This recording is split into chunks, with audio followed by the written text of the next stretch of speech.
Uh, Hope I'm audible and visible to you. Morning, I was having some technical difficulties in between, so I was not able to start the class at the correct time. But we'll be starting the session. So if you technical difficulties, so I was not able to.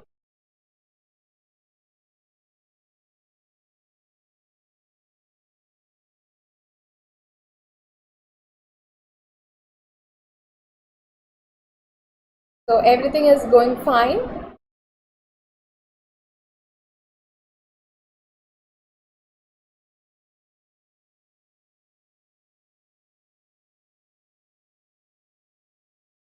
Right, Jess, please don't mind it.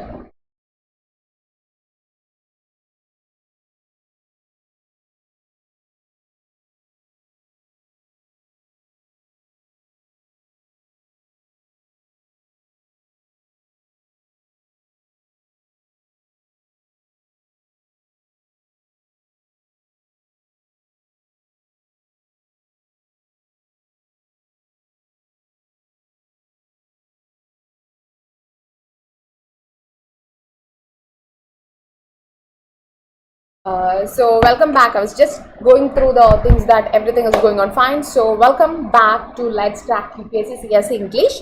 This is our channel name. So this is a channel where every sections will be conducted in English.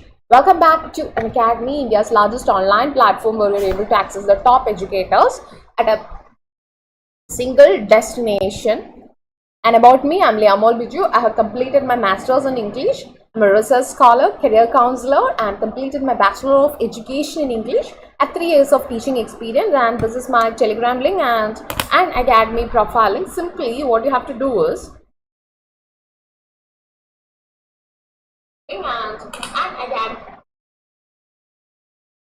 good morning to everyone. So there is a description box. So you just please click the link. So you get Rajputs, Medival India, Crack UPSC. So you get my channel, Telegram channel link over here. So please do join me on the Telegram so that it will be done. Then you also can get my channel link on the Unacademy profile. So today once more I'll be sending the classes so that you get notifications over there. Good morning, good morning.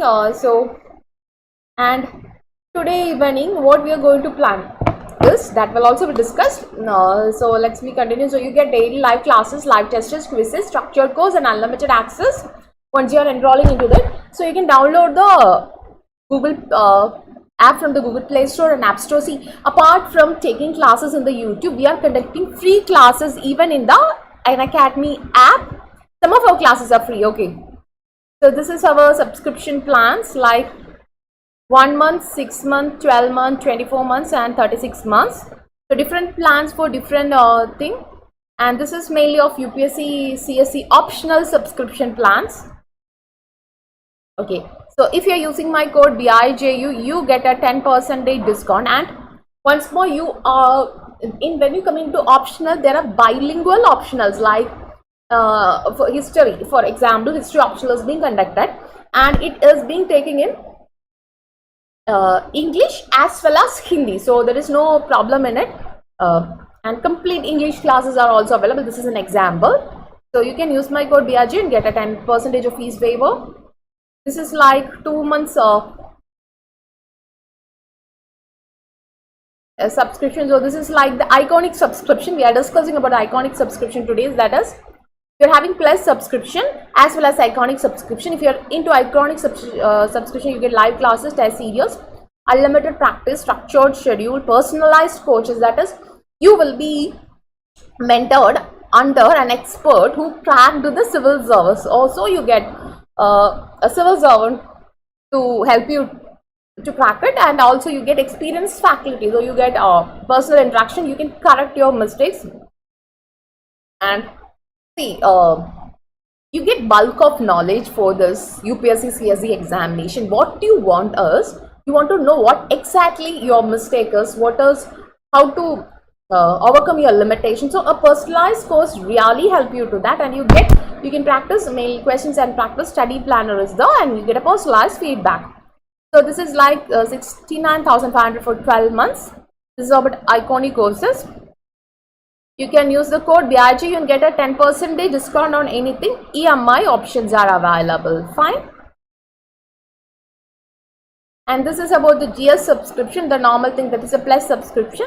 You get live classes, test series, unlimited practice, structured, but you won't get a personalized coach here.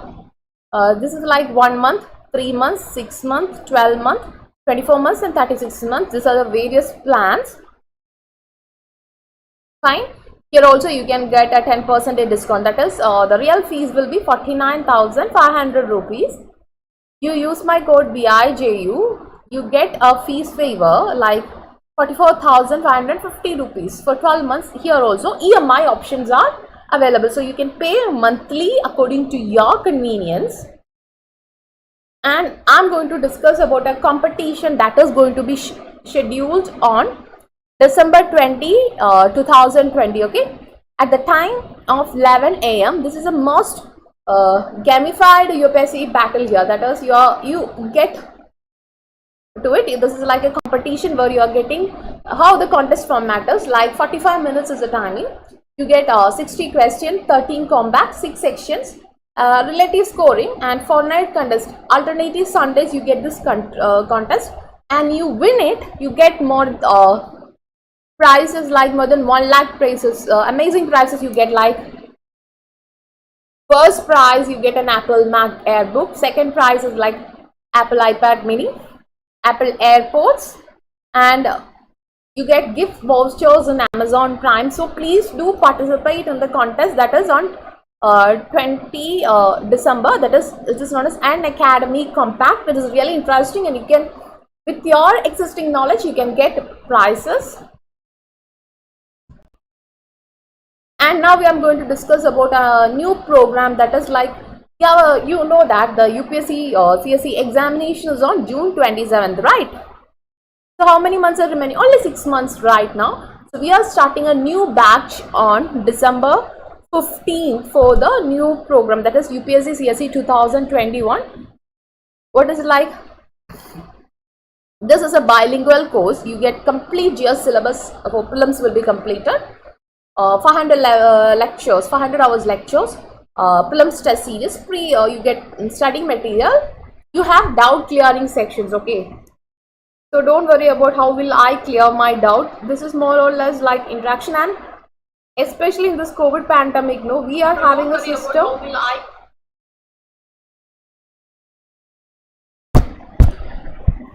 So this is all about it, and this is about the Unacademy classes which will be conducted in the 5 o'clock today, that is 5 p.m. to 6 p.m. December 2nd week, weekly current affairs. So we'll be discussing from 5th to 12th. 5th to 12th current affairs will be discussed, which is very important, and it will be helping you to score much more. So yeah, today we are going to discuss about one of the most important session and most interesting section when you coming to this medieval Indian portion, that is Rajputs. You might have seen movies, right? Especially in Hindi movies, you might have come across this Rajputs. You might have come across the Rajput kings. So Rajputs is known as warrior caste.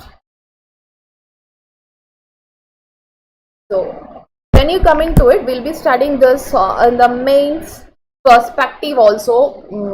So we are going to discuss some theories so that you can write it in the mains perspective as well, plus prelims perspective. So Rajputs, very interesting thing, and this is Rajputs covers something like most of the northern part is being covered by this Rajputs. Don't worry, I've provided you with enough sufficient notes. But for my easy, for my better explaining, I'm using this blank sheet. Okay, don't worry. So now, what do you know about Rajputs? Rajputs mean Rajputra. That is mean Rajputra. That is son of king. Son of a king is known as Rajput, and they are claimed to be the warrior caste. Warriors, fighters. So when you coming to their rule extended in western, central and northern India and some part of Pakistan. When you coming to Rajputs, 6th to 12th century AD, you can see that, and until 20th century AD, Rajput ruled in vast majority like as a princely states. So during the colonial time also, you can see that we can see the Rajputs was ruling the country. Done. This is just an introduction. We'll be looking towards it more. Done. So this is about the Rajputs. Good morning. So everyone, good morning, and we'll be continuing with it. If you're not able to see whatever I'm writing, no, please let me know that. You might have heard my classes, so I'm not a person who gives you complete note, but you get whatever is required. So Rajputs, okay.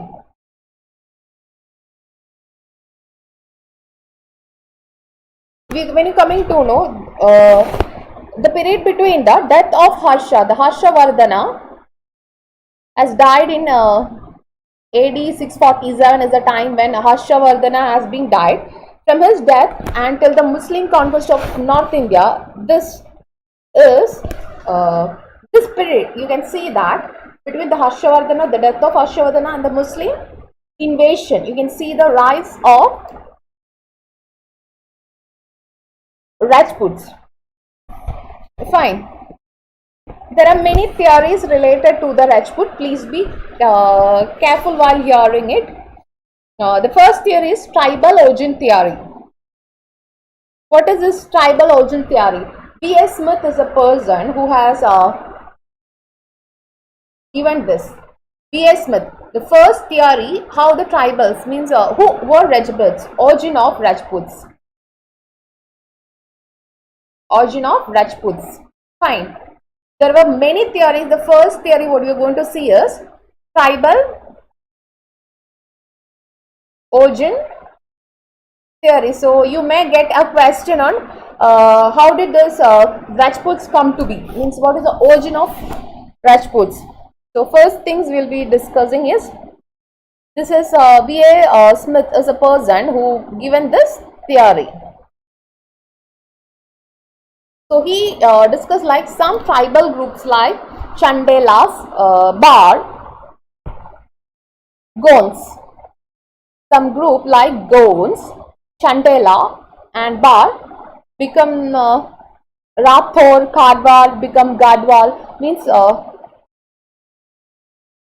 this Gons, Bar and Rathor. These are the tribal groups. So they changed in the course of time. They themselves declared that they are Rajput, they are belonging to the Kshatriya groups, and this tribal community become what? The tribal group. So Dharma Shastras, right, recognize the possibility of lower caste being elevated to the higher caste. So this is the first theory that is being discussed. Another important theory, this is the first theory, just do.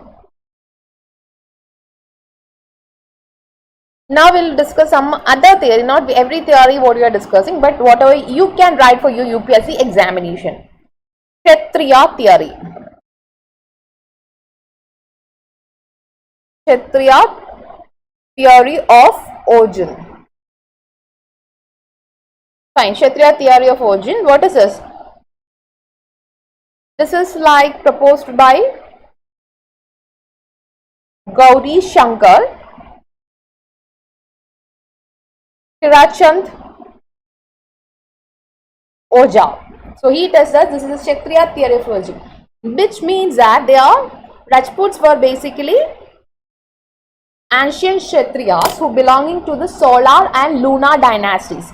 This theory, please do make a note on it. I think I've given the notes, but then also just make it. According to this Kshatriya theory, they belonging to the Kshatriya caste, ancient Kshatriya caste itself. Like the community. They were the comings of solar and lunar dynasties. They worship fire as Aryans did, and worship fire. Okay, so what is this? When you, why they are telling us they are Kshatriya theory? Because what is, when you come into Aryans, they worship fire. Aryans are the people who worship fire. So when you come into this Kshatriyas or this Rajputs are considered as ancient Kshatriya because, and believe they belonging to lunar and solar dynasties. Okay, lunar and solar dynasties, and they worshipped fire as Aryans did. This view is also present in Bardic literature. So Bardic literature also give the evidence of this. This same you can see in Bardic literature. The word Rajputras is also mentioned in Puranas. That is, and Bhanabhatta. When you come into Bhanabhatta, he used this term. Bhanabhatta has used this term to denote the higher caste origin, higher caste people. That some of the historians denied it, but we are giving importance to the Kshatriya theory and tribal theory. So when you are asking this, no, you can just like the first one you can write as tribal theory. The second you can write as Kshatriya theory. That is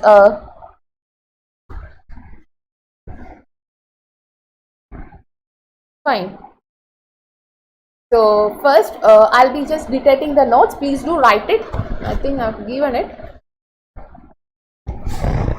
The theories won't give you, no problem, you write it. The first theory I'll be discussing. You get what is tribal theory, and the second theory is tribal origin theory. That is the name of it. And Kshatriya theory, please do not make a note on it. This is given by V.S. Smith. According to this theory, some of the tribal aboriginal group become Rajputs.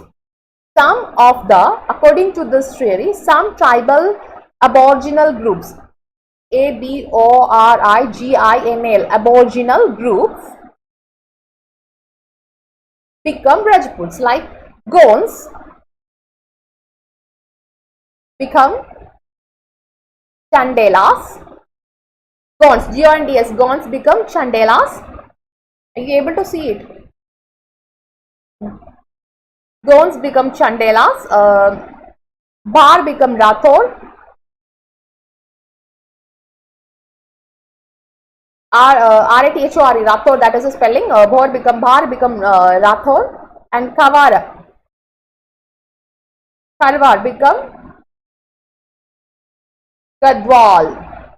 So this is the tribal origin theory. This much you also write. Add to a point, Dharma Shastras recognize the possibility. Dharma Shastra recognize the possibility of lower caste being elevated to higher caste. This is tribal original theory. That is enough. Now you write about Kshatriya theory. We discussed it. See, don't worry. I'll dictate notes. Whatever you want to write, I'll tell you what to write. Then you are writing Kshatriya theory of origin. This is the second theory what we are going to, which is very important. This is propounded by Gauri Shankar,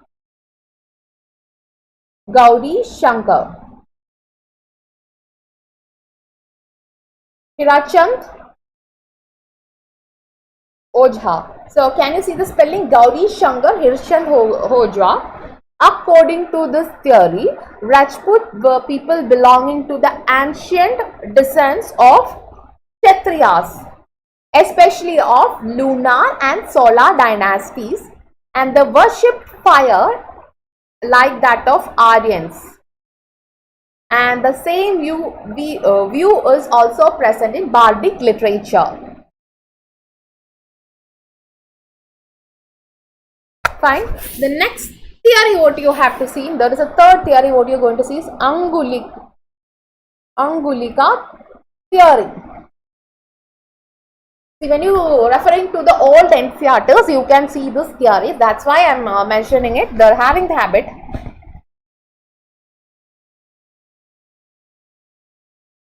The poet Chand Bharati, the poet, please do write it.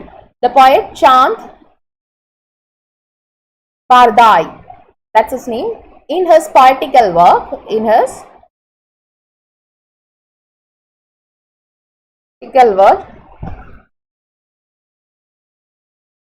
Prithvi Raj Razo. So, Prithviraj Razo is the title. The poet Chand Bharati, in his poetical work, Prithviraj Razo, has given Pratihara and Chalukya clans from Vaishya sacrificial pit on Mount Abu. This theory is known as Angulika origin. That is, legend Rajputs of Parmar. So what he is telling, that legends Rajputs of Parmar, Chauhan. The same things you can see in the NCERT test. Don't want to refer it. Pratihara and Chalukya clans. Pratihara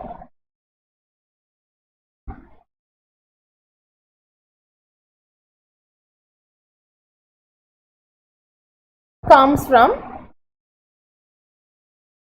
Vastita's sacrificial fire pit at Mount Abu, and some of the Rajput clans also believe in this. Those three important theory we are giving. So when you coming to this Rajput clans, there is a reference of Ashwamedha sacrifice and the practice of sati.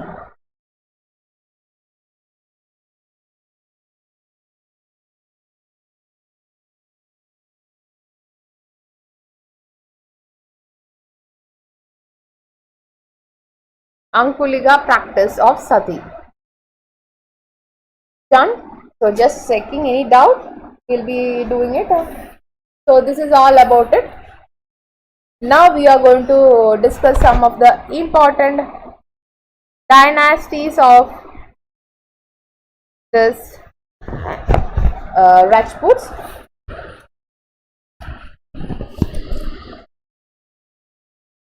So when you coming to the Rajputs polity, evolution of Rajput polities, the Arab invaded Sindh in 723 AD. So in the beginning of the chapter, means beginning of the lesson 1, I have discussed about, right?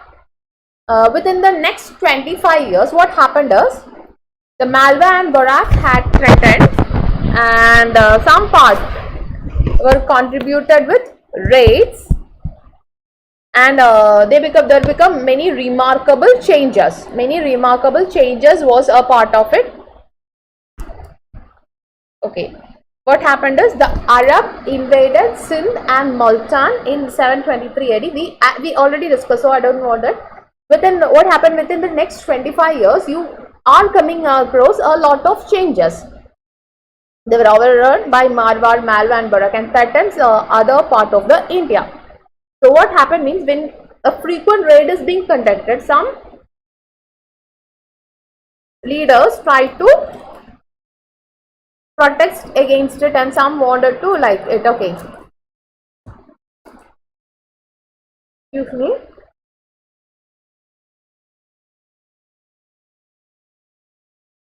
So what happened? Pratihara's Rashtrakutas has declined their power. Automatically a new clan has come into power, that is Rajputs, and which you cannot see in the earlier times. So when you coming to the political prominence of Rajput, it was just an accident. Just an accident. So like Shakas, Kushans, Hinas, some historians believe that they were the descendants of various groups of foreign invaders such as Shakas, Kushnas and Hunas, who gradually settled down in the regions of Rajasthan, and after intermingling with Indian society, that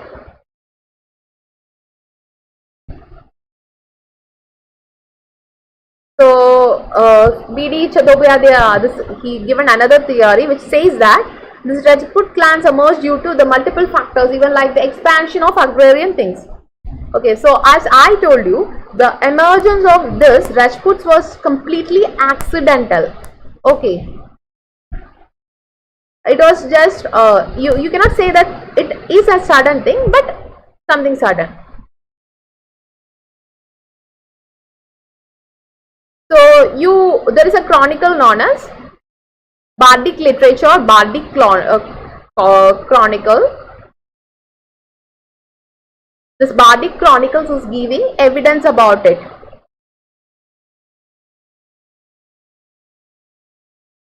So according to this Bardic chronicle, Dharani Varaha, a person named Dharani Varaha, this is the story, okay, of the Paramara dynasty. So we are discussing what is being written in this Bardic chronicles. You can see the evidence in the Bardic chronicles, as I told you. That is, Dharavaniga of the Paramara dynasty has occupied this Marwar region, that is especially in the Rajasthani region, the now current part, Rajasthan, Gujarat, etc. What he did is, he divided this among the 9 brothers. And what happened? This 9 kings become 9 Rajput clans later. That is, this is not a theory, this is what is being written in this theory. Okay.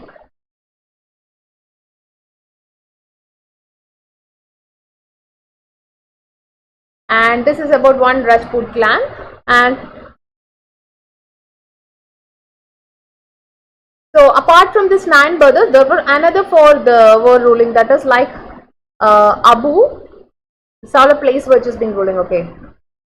Binimal, Abu, Binimal, Jalor, Bagadaga. So all these places, these people were being ruling. So do you have any doubt? Any doubt? You can ask me. Doubt. Any doubt? You can ask me. Which standard books? This is like a mixture of many classes. Okay. See, while you are referring, you might be referring 1 or 2 tests. When I am referring, what I do is, I'll be referring many tests, because if you are asking any doubt, any mistakes from my part, I have to correct it, right?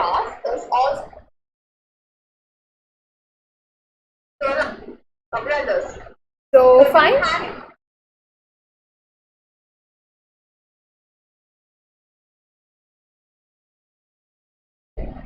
Fine, please do write it, please do hear it, write it. So you don't want to study anything extra. So I promise you, I'll be completing every point on here.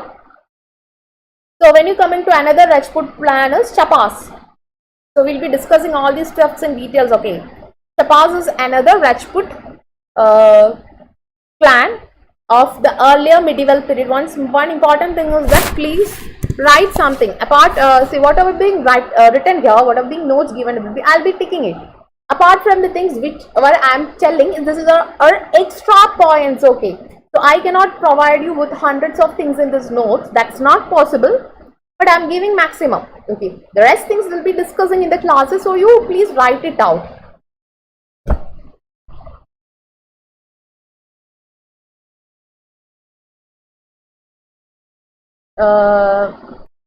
We'll be seeing these things. How will be the Rajput clan, their social consolidations and all will be seeing. First is like this. Then how the land were being discussed. The distribution of land among these people were allowed to many local chiefs. So they also had financial power. So there were interclan collaboration, means 2-3 Rajputs will be joining together hands by the political or matrimonial alliances, and they will maintain a good thing. And these clans will be dominating particular territory.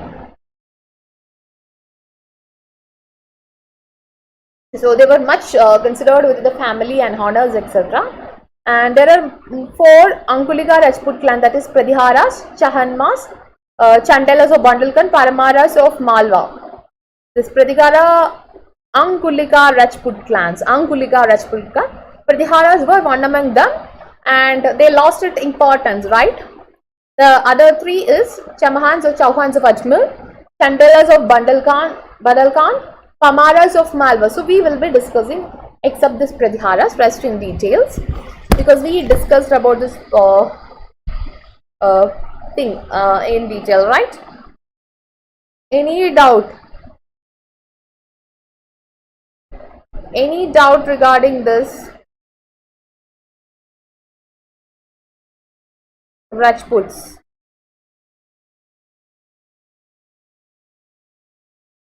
Any doubt? Whatever being discussed till here, you can ask me doubt. Fine.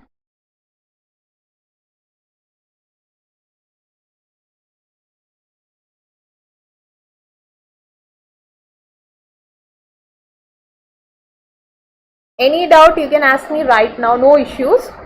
I think you people don't have any doubt, so I'll be moving on. Or is my net slow?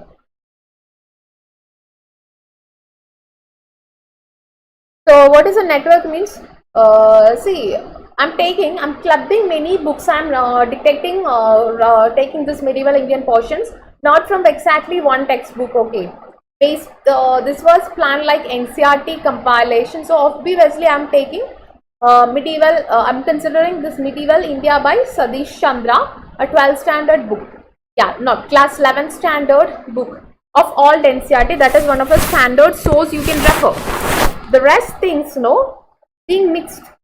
I'm taking from various sources, various books being referred, and I'm dictating notes. The notes might be taken from one source. The information what I'm giving to you is from different source. So please do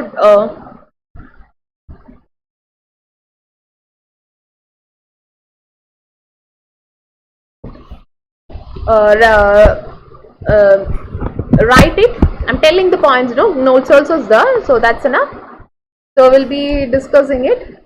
Now we are going to discuss Chahmans or Chauhans, the 4 Rajput clans.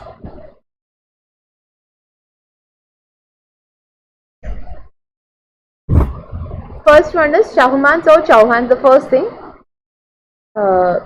Okay, so what you know is Chauhan dynasty. Chauhan rulers has been ruled between 1956 to 119 AD. This is the timing which is being ruled by this Chauhan. So now when you are coming to the Chauhan rule, they are ruling the eastern part of the Rajasthan. The current day eastern part of the Rajasthan is being ruled by them, and the capital was Ajmer. So we are discussing about Chahmans or Chauhans. Chahmans of Chauhans ruled from 1956 to 119 AD, and their capital was Ajmer. Now you can see that modern day Punjab, Haryana, Uttar Pradesh and Delhi belongs to this group. The modern day Punjab, Haryana, Delhi and Uttar Pradesh. When you are coming to the Chauhans, Prithviraj Chauhan is considered to be the highest ruler. Highest ruler is, and he had conquered many things. So we'll be dealing it in details. Don't worry. Okay, they were the most prominent clans. Chachmahans are of Shankhabari, and colloquially they are known as Chauhans. When you remember Chachmahans or Chauhans, you can remember the great Prithviraj Chauhan. You might be familiar with his name. And they were not the most prominent ruling of Chahma family. They were one of the most prominent rulers. And when you have starting their thing, they had original capital as Chagambari. This is a place in Rajasthan right now. And now they have been shifted. Later they shifted to Ajmer. Fine. So we really don't know why this Chauhans has been changed their land from one place to another. Anyway, they have changed their land and they continue with it. Fine. So when you are coming to this Chauhan, what they are tell is that is Chauhans. They are the feudatories. What do you mean by feudatories? Feudatories means clans. We discussed in the first chapters, right? They were the feudatories of Padiharas, and later in the region of King Simharaja, they assumed what? Independence. First ruler. So we are going to see some rulers of this Chauhan dynasty. So everything. So just remember the important points. What is the capital? Which are the prominent rulers? Which are the prominent kings? So we are going to study the lineage. Please be very careful about it. This is just theory and something very thing you have to write. So who founded this? Simharaja. Simharaja is the first person who had founded the Rajput dynasty. Okay. So they were the part of the feudatories of this Chauhans. Chauhans were the part of feudatories of whom? Rajputs. Later what happened? When the this feudatories lost its importance, they become freed, and the Simharaja founded it, and he adopted the title Mahadiraja. This is the first king you have to know. Then the second king is Vigara Raja 2. Fine. He defeated Mul Raja 1 and overran Gujarat. He also captured Chittoor. Contribution. Then we are discussing the next ruler is Ajaya Raja 2. He is very known for his aggressive policy, and he captured Ujjain. He founded the current day city Ajmer.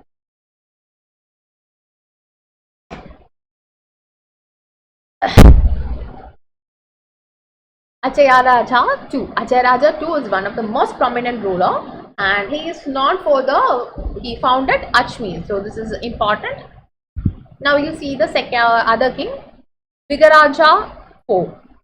He is also known as Valsadev. He captured Delhi, and that's it. He also controlled some Punjab and Gujarat. And Adi Din Ka Japara, the famous mosque has been constructed during his time. He is the person who moved from Samba to Ajmer. The capital of Rajput was Samba. Later it became Ajmer, and it was by Vigaraja 4. Fine. And Harikeli Nataka. This is one of the play which is being authored by him.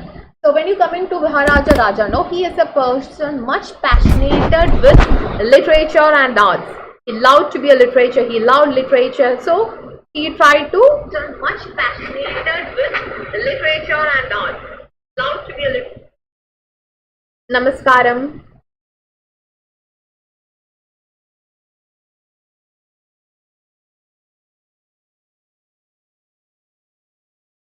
Fine, I have to complete this portion so that I can take Delhi Sultanate, its invasion of Muslims India to tomorrow.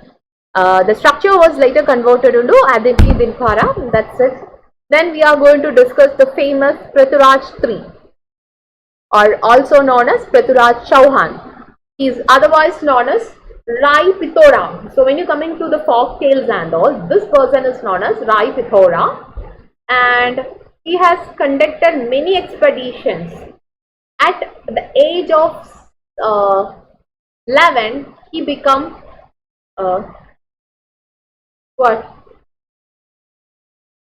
ascended to the throne. At the age of 11, he became a king.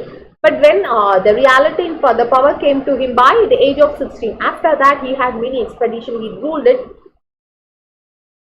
He conducted expeditions. He fighted against it. Okay. He conducted expeditions against Chandela ruler, and capital is Mahaba. Okay. He defeated the Muhammad Ghori in the Battle of Tarain, the first Battle of Tarain. 3 battles of Tarain are the first battle, second battle, and the first Battle of Tarain. He defeated Muhammad Ghori in 9119 C. And later, the second battle of Tarain, what happened? Muhammad Ghori defeated Battle of Prithviraj Chauhan and executed him. So that was the end of this Prithviraj 3 or Prithviraj Chauhan. So when you're coming to this, the Battle of Tarain is much more important. Why this Battle of Tarain is much more important and much being discussed? Because what happened during the first Battle of Tarain? This is Muhammad Ghori won the battle, right? Sorry, Prithviraj Chauhan won the battle. Second Battle of Tarain, what happened is Prithviraj defeated. This landmark, this is considered as a landmark because this, from here you can see the Islamic conquest of India. Islamic conquest of India. You can see the beginning from here. Battle of Tarain. Please do write not on this Battle of Tarain, especially the second Battle of Tarain.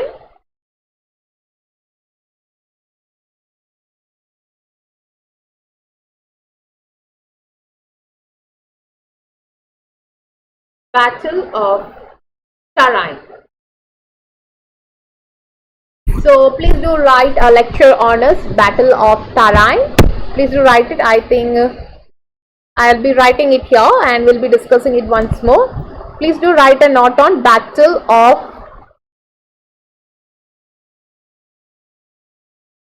Tarain. I'm discussing it. Please do write a lecture on it. It is otherwise known as the Battle of Tarori. This is very much important. That's why Tarori. And this is a series of battle which is fought between three battles like 1191 and 1192. Three battles being fought between it. Prithviraj Chauhan and Muhammad Ghori.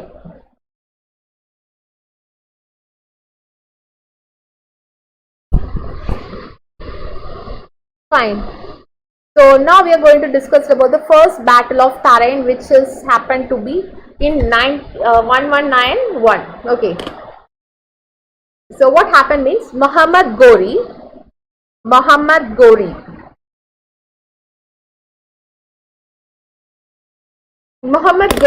entered to India to Khyber Pass and he captured the fortress of Bathinda. Fine. So Muhammad Ghori entered India to Khyber Pass and captured the first fortress like Bathinda. And what happened? After capturing the Bathinda, directly he had to fight with this Prithviraj Chauhan because it was the northwestern frontier of Bathinda was the northwestern frontier of this Prithviraj Chauhan. We are discussing first Battle of Tarain. Okay, first Battle of Tarain. We'll be discussing the next one. And so what happened means the Hindu princes. So they all were worried if next attack, it is not an attack only to their country but also to the culture, to the religion. Religious persecution, execution was being conducted by the during the Muslim invasion. So in order to protect them, what happened? The North Indian princes, okay, they had a discussion and they decided, okay, anymore we are not going to do it. Under the leadership of Prithviraj Chauhan, they led an army.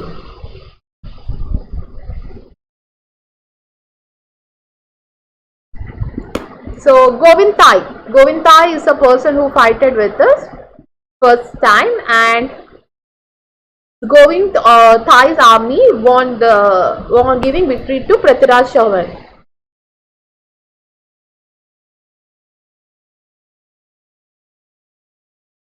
So what he did is, so Muhammad Ghori was much more ambitious than the Prithviraj Chauhan thing. So what he thought is, okay, let them go. I just want back the territory. You leave means this Muhammad Ghori. That was the attitude of Prithviraj Chauhan. But this attitude, this attitude lead to the second battle of Tarain.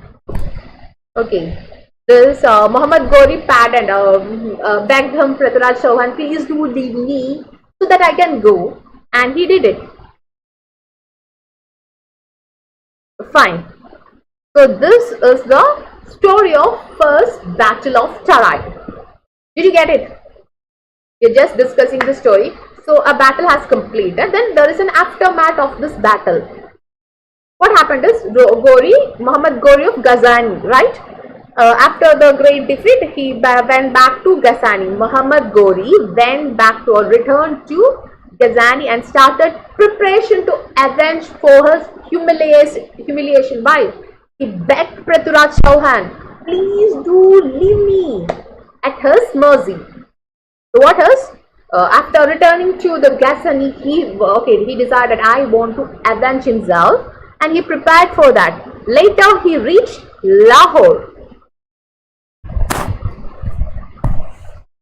And asked the Prithviraj Chauhan, please do come and surrender, I won't harm you. See, this is like an insult to the entire Rajput clan. And this Chauhan ruler said, who are you to ask me to surrender in your place? I left you in my mercy. You lead the first battle of Taran and you went from here. How dare you to ask me like this? So obviously it was like an insult, a humiliation to a great warrior like Prithviraj Chauhan. It led to the second battle of Tarai. Are you clear with the first battle of Tarai? Any doubt?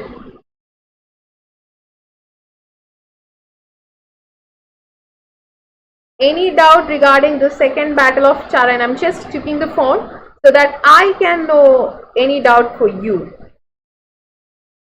Fine. So the story of first battle of Tarai ends here. Now we'll be discussing the second battle of Tarai. It was in 1992.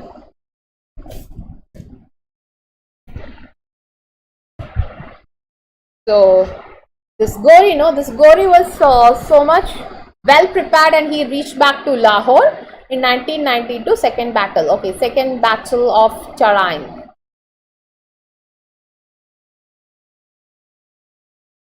Fine. Gori automatically challenged Prithviraj and ensued. So he was humiliated at the Battle of Taran. So same place he wanted to defeat this Prithviraj Chauhan. So he decided to have war at the same place, and they had the war at the same place. And both the side, the Prithviraj, even the Gori, has increased their strength. So what happened is Gori changed his tactics. He was more tactically approached in a new area. So what he did is he divided his groups into 5 parts. So he just know that if directly you are being fighting with Muhammad Gori was well aware that if you directly fight with this Rajput warriors who are well disciplined, Rajput warriors are well disciplined warriors, definitely he will be humiliated once again, and this Prithviraj will be taking his head. He was more or less knowing about it. So what he did is Muhammad Gori divided this army into 5 parts. Simply he divided.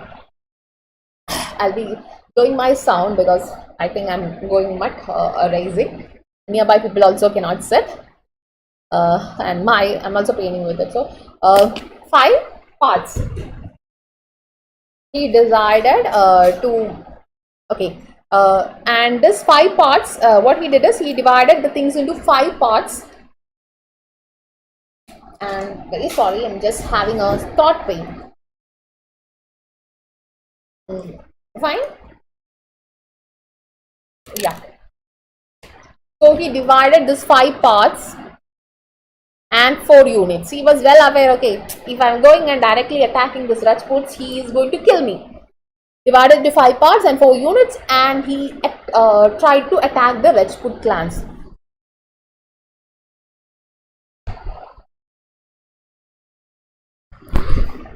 So what happened means, Gurid unit.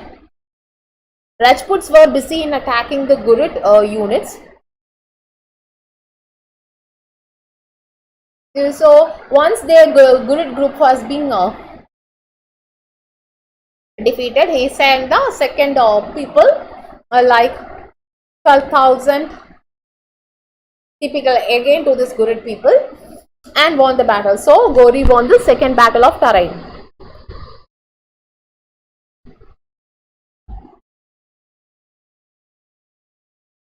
So the condition of Prithviraj become very pathetic, and according to Chandabari, this was a court part of Prithviraj Chauhan, and he wrote a wonderful poem about the defeat of it. The story is telling that Muhammad Gori attacked Prithviraj unfairly at night, defeated his armies and captured him. Later, Chauhan was taken to the court and presented in the court.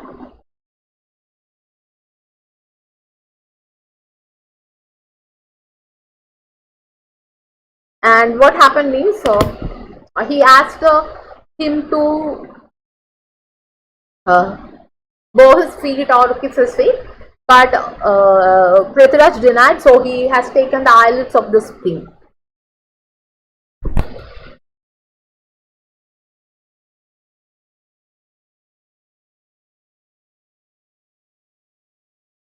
So this is about it. So the second battle of Tarain had much consequences in India. We'll see the consequences of second battle of Tarain. So what is it? It led to the more invasion of Muhammad Gori.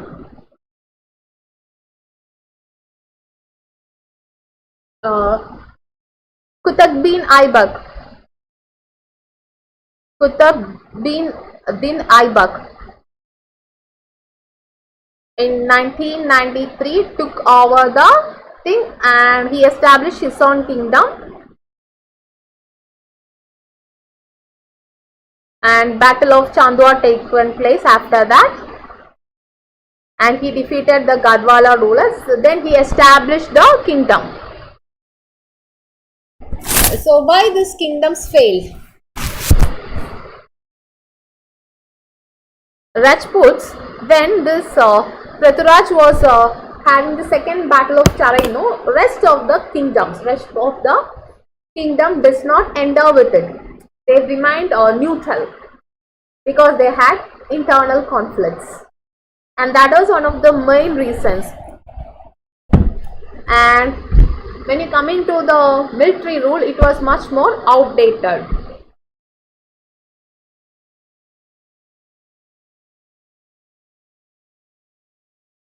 Yes, good morning.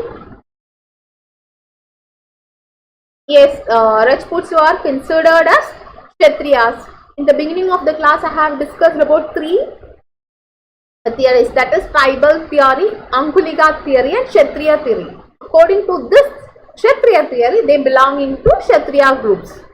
There are many different origins regarding these groups. Okay, how they are being originated, what are the different things. So we only have to study three important theories. That is enough to write an answer, and we discussed it. Okay, right? Anything doubt? So if you are watching it, no, just do beginning session. You get clearly idea about these three theories. Now we'll see this. Yeah, we were discussing of this Prithviraj Chauhan. In between, I was discussing the Battle of Tarain. And so about this thing, this Chandabari and Jayanagar respectively, they had two things, that is Prithviraj Rajo and Prithviraj Vijaya, two poems. Still discloses about this Prithviraj Chauhan. After Prithviraj Chauhan, we are going to see this Hari Raja.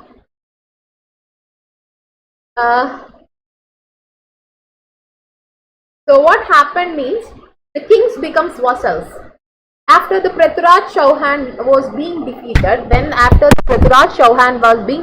what happened is his son Govinda was being taken as Ajmer, and just like a vassal he was being linked. So Hari Raja was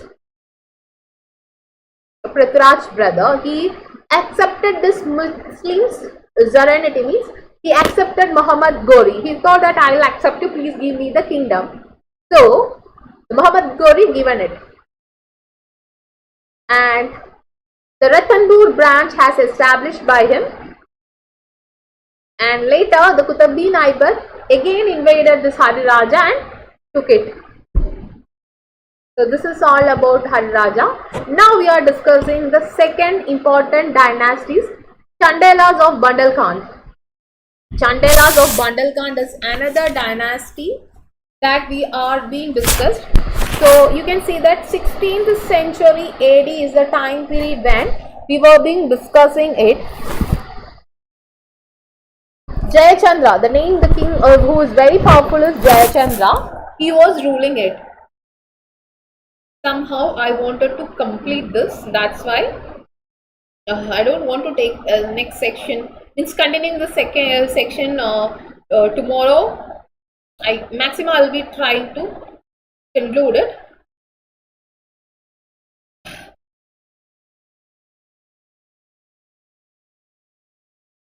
Chandelas of Bundelkhand. Alright, we are going to see about this Chandela of Bundelkhand. So when you coming to the Chandela of Bundelkhand, where is the region? They belongs to the Central India portion belongs to this Chandelas of Bundelkhand.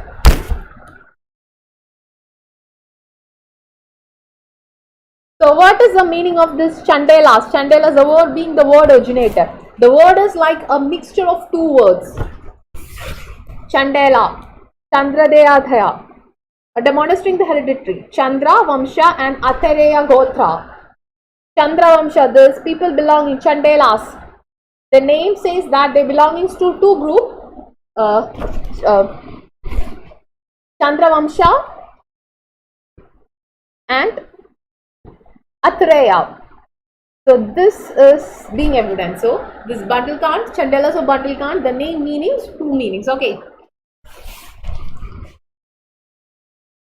So the area which was ruled by Chandela come to be under Chandela dynasty, and it belongs to the central part.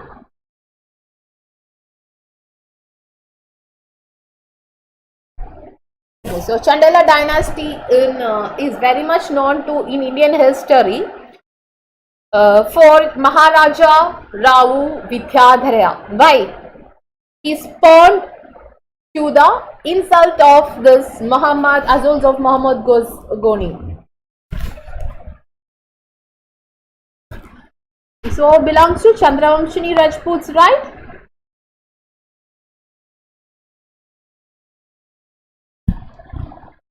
The kingdoms of Khajuraho is also there.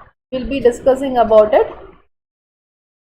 Now we'll be seeing some of the most important rulers of this Chandela dynasty. So when you coming to the Chandelas of Khajuraho, dependently a piece of extensive, so Gujarat Pradihara, some remaining lands were there. It was being acquired by the Chandelas and they came to be known as Chandelas of Khajuraho. So they ruled from Nanuk. So they beginning their rule from Nanuk. Later they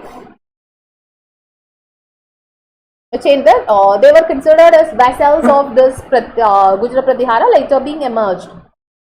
Okay. So why Chandelas are famous for? Even though they are Rajputs, this Rajput clan is much famous for their art and architecture. They established it. And they developed the Nagara style of temple architecture. Nagara style of temple architecture. We'll be discussing it in art and culture class. I don't want to just take the time. Nagara style of temple architecture. Okay. The famous temples like Lakshmana Temple, Vishwanatha Temple, Kandreya Mahadeva Temple were constructed during the Chandelas.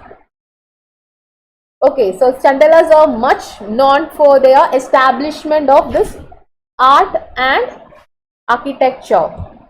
They also constructed irrigations, Jaipura Durga, modern this Kalanjaria, modern Kalinga, and capital, the first quarter of 9th century, Nanuka then established his capital at Khajuraho. We'll be seeing much about first ruler is Nanuka. You can see that Nanuka is the founder of this Chandelas. First ruler or the beginning is by Nanuka.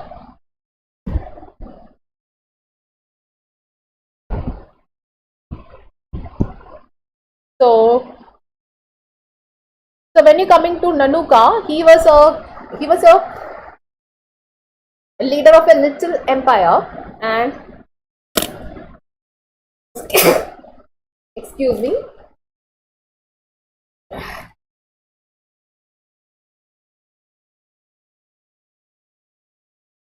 Okay, we are discussing, we are going to see the important rulers in Chandela. The first one you're going to see is Nanuka. He is the founder of this Chandela dynasty. He was a leader of a little empire, and you come to know about him more when you are having what many engravings are there, inscriptions are there about it, not in inscription. Okay. So the next ruler was Vakapati, who succeeded him. According to this Chandela inscription, this Vakapati has defeated many enemies.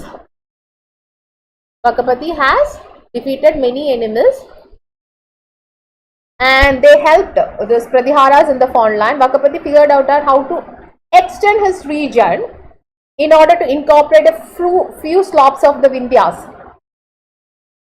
So he had two children, that is Vakatapi's sons. Jai Shakti and Vijay Shakti are the two sons of him, and he consolidated this Chandela's power. Fine.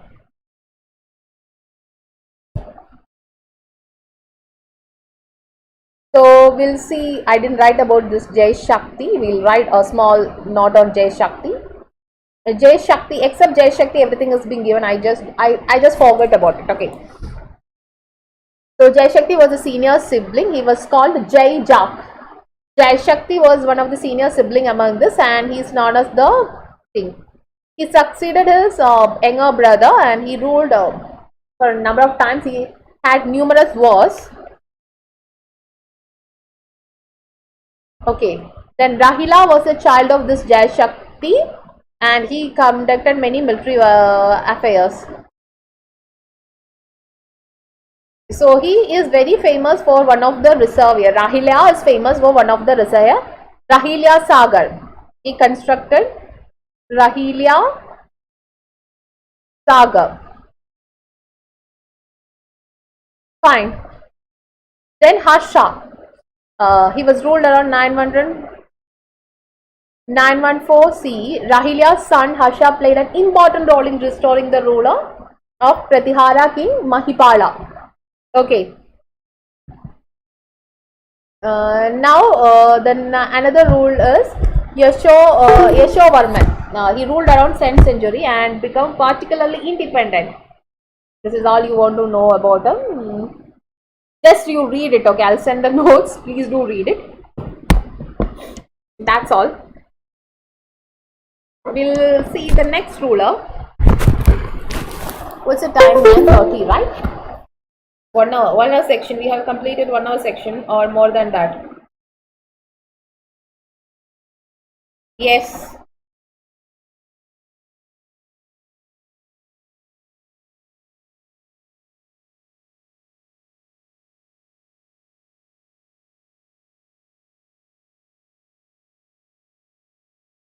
Where during the time of till the time of independence, these people were being there. Then Dhangadeva. Dhangadeva is another ruler.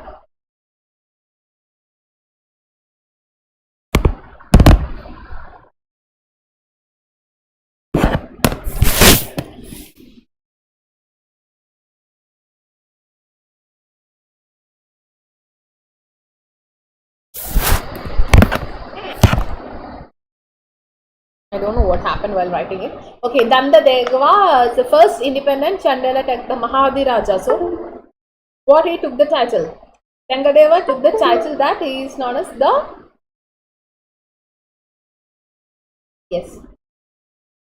Dangadeva took the title that he is Mahadiraja, and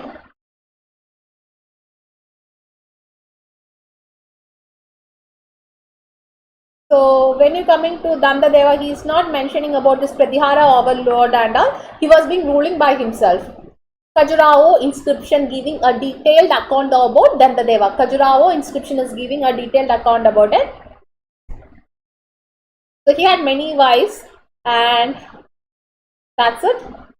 He is known mainly for the Vishwadhara temple of Khajuraho. He constructed the Vishwanatha temple of Khajuraho, that is Gangadeva. Gandadeva. And he retained the territory which was being inherited. Now we discuss upon Vidyadhara. According to some legends, so according to some people, no, he has this Vidyadhara has killed the Pratihara king of Kannauj. Instead of fighting with Muhammad Ghani, later he invaded Vidyadhara's kingdom and conflicted with Vidyadhara, paying tribute to Muhammad. So this is after his rule. No, this Vidyadhara means Chandala kingdom become weak. He has commissioned Kandreya Mahadeva temple. Kandreya Mahadeva temple is being constructed by him. Kandreya Mahadeva temple is being constructed by him. Am I audible? Am I visible? So we have complete the grade 1 hour section. I don't know. I'll complete it. Audible, am I visible? So we have complete the grade 1 hour section.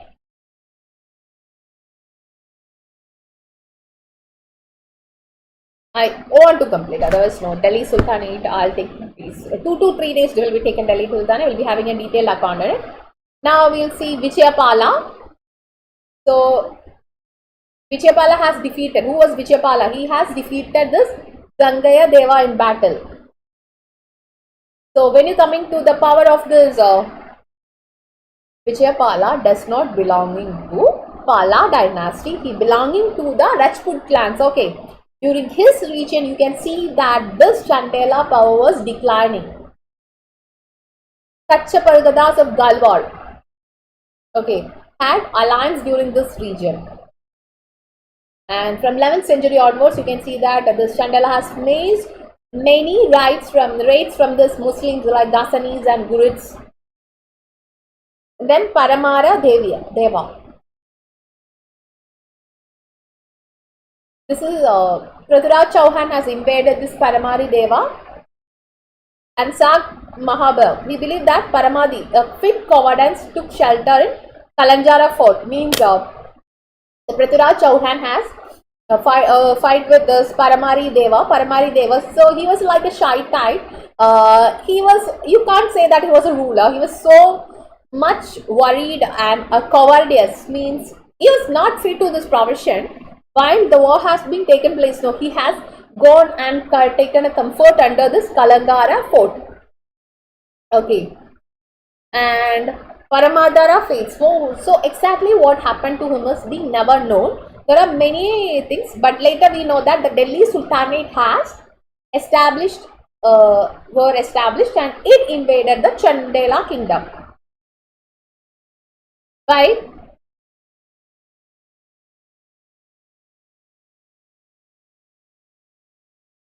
Somebody believed that this Paramadiri was assassinated by his own minister who disagreed with king's decision to surrender to Delhi forces. Okay. The problem with this Paramara Deva was he was so much afraid about anything. Since he was hereditary in line, he became the king. He was really not a person to be fit to be the king. A cowardice, very afraid person. When Prithviraj Chauhan came, he went and take a comfort at the Kalangara fort. Fine. When Delhi Sultanate started to invade, he told that, okay, I am ready to surrender. Ma Kasam, I am ready to surrender. What happened is, this Ferista, he was a minister, he was fed up with this person and he killed him. Then, now we are going to discuss other Rajput clans, that is Paramara of Malwas.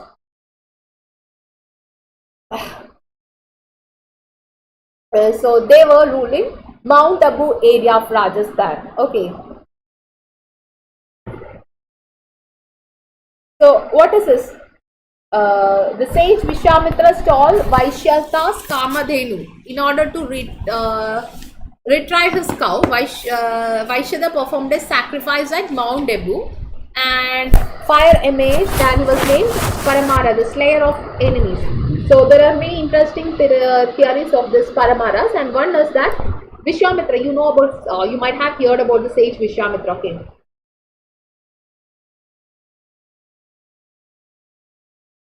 So Vaishyada's Kamadhenu was being stolen by this Vishwamitra. So he wanted this Kamadhenu back. Vaishya wanted the Kamadhenu back. So he performed a sacrifice in the mountain of Mount Abu and he got back it. And later this Paramara was assumed as the king. So the first non-Paramara king was Upendra. And he belonged to be the hero of this lineage. They had several branches of dynasty which ruled Malwa, and the current day Dhara, that is Thar, Madhya Pradesh is thing. When you coming to, you are knowing about the Paramara rulers, there is a Harsola copper plate inscription. Harsola copper plate inscription is giving much evidence about them. They are good people who had great political and cultural prestige and they maintained it. So why they were many famous being known? They are much famous because this Paramaras of Malwas,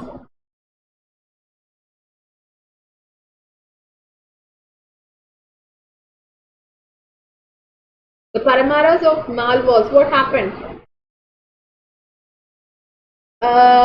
They were much good people who really helped the poets and patronages.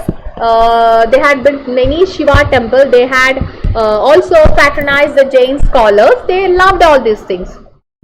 They were they were able to rule till 1303. After that, no, Alaudi Khalji came and he invaded it and he went it. So Paramaras are one of the four Angulika clans of Rajput. So we discussed with Pradihara, Chandelkhan, Buddhagan, and we discussed it. Okay. So their kingdom is known as the Kingdom of Ujjain.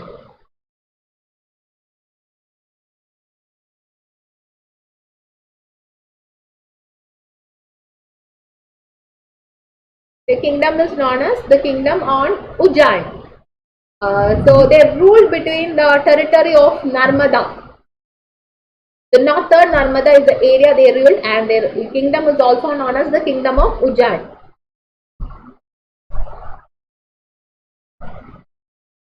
So we are going to see some of the things.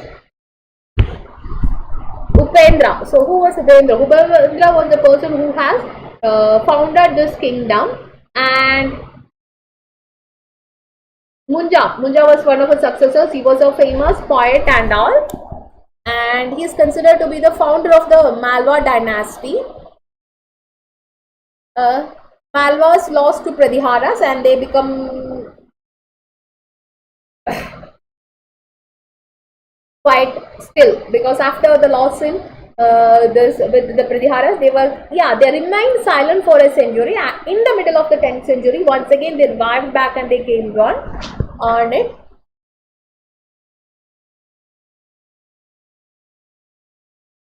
So other famous kings include Munja. He was able to defeat the Chalukya king Taila II for 16 times. Nearly 16 times he defeated it. And his nephew Boja was also known as Raj Bojdar. He was a philosopher and a polymath. He conquered the central India.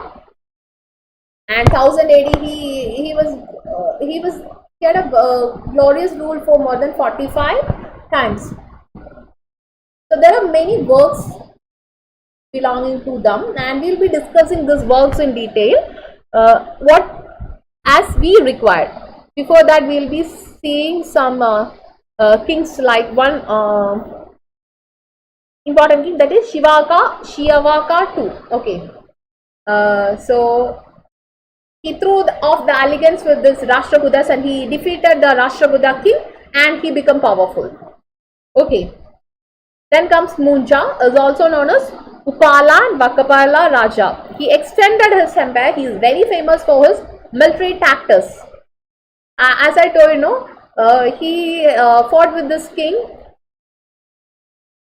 Kaila too for 16 times. 16 times he won the war also. Don't know. But what happened in the 17th time, no, he was defeated by this Tala too, and he executed him. So might be the overconfidence or something. He had also had many expeditions in Rajputna, defeated Hunas, sacked the capital of Gulias of Medapati Agada, and he captured many territories of Chahamanas of Nadulu, annexed Mount Abu and southern part of the Jodhpur from other branch of Charmans, and placed his son and nephew in charge of conquered territories. So this is all about him. So he also defeated this Chalukyan king, kingdom of Hakipala and Latha. He uttered the title of Amoha Vasha, Prithvi Vallabha, Sri Vallabha, and all the different titles being there. And one thing you have to note for him is, he constructed tanks and temples. When you are coming to this Rajputs, they not only constructed temples, they had many welfare measures for the people. Then comes Sindhu Raja, that is his Munja's brother. He defeated the Chalukya king Satyarashtra and recovered the lost territory to Tailapa too. Okay, he also had many military successors. That's all. He scored Padma Gudarod biography Nava Shanga Charita. Nava Shanga Charita is the biography of Sindhu Raja of Karmas of Malwas. Okay, his court poet wrote about it. Nava Sahanga Charita. Fine. When you come into Boja, so many scholars considered or considered him, Boja, as that of, in the level of Samudragupta. He was a great warrior and the most celebrated, the Paramara ruler. He annexed many things. So his kingdoms was from Konkan in the south to Sabarmati in the west to Vidyas in the east. So he defeated the Chalukyas of Ladha. We already discussed who are the Chalukyas of Ladha. He defeated the Chalukyas of Ladha, that is in the present day Gujarat, between this time period, that is 1018 CE and 1012 CE. Again, what he did is he took the control of the Konkan and Saila rulers. James Simha was his son and he succeeded him. So when you come into Boja, he had some famous works. Please do make a note on it. I'll be telling it. I think I may not be able to go much fast now. It's pain. I think I'm going very fast, right? Discussing and all without taking a simple break. So we are going to discuss some of the famous work of Boja. The first work is Sarasvati Kanthabharana. Saraswati Kanthabharana. I'll be spelling it. Please do write it. You may not be seeing it, that's why. Saraswati, Saraswati Kanthabharana. Saraswati Kanthabharana. This is a Sanskrit grammar test. Saraswati Kanthabharana is a grammar test. So we are discussing the writings of Boja. The next writing is Raj Martanda. Raj Martanda is another book. Rajmartanda. Please do make 2 columns, works and what it belongs to. First one is Saraswati Kanthabharana. It is a grammar test. Then come Rajmandra. Rajmartanda. Rajmandra. So it is a commentary on Patanjali's Yoga Sutra. Commentary on Patanjali's Yoga Sutra. The next work is Sama Rangana Sutradhara. Samarangana Sutradhara. I'll spell it SAMARANGASUTRADHARA. I'm spelling it out. Please do write it once more. That is SAMARANGASUTRADHRA. This is a treatise on civil engineering. Now we are discussing another book is Tattva Prakasha. TATTVAPRAKASHA. Tattva Prakasha. This is a treatise on Tantras, a treatise on Tantras. Tattva Prakasha. The next work is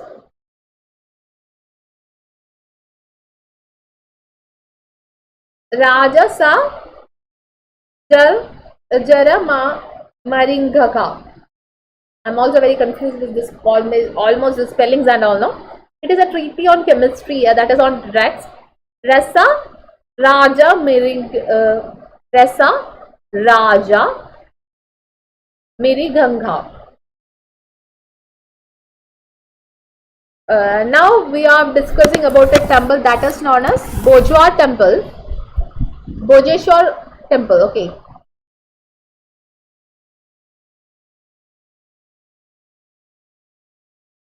Bojeshwar Temple at Bhojpur near Bhopal. Bojeshwar Temple near Bhojpur near Bhopal is established by him, and this is a temple which is complete dedicated to Shiva, but it is an incomplete temple.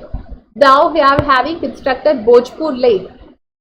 Bhojpur Lake, a beautiful water lake near Bhopal, and it was a greatest work. This there was a dam also. It was being later destroyed by Hongshan.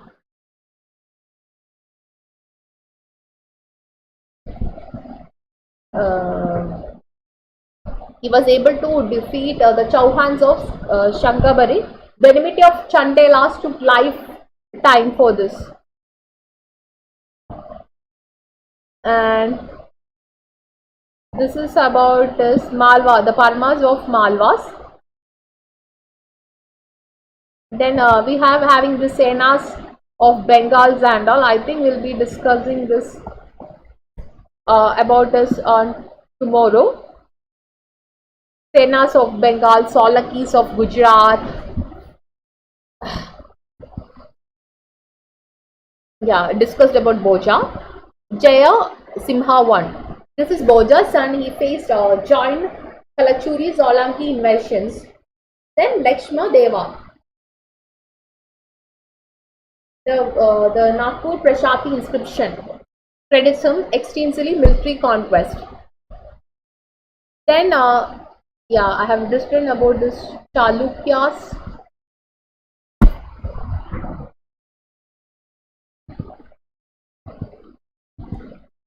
Where is it here?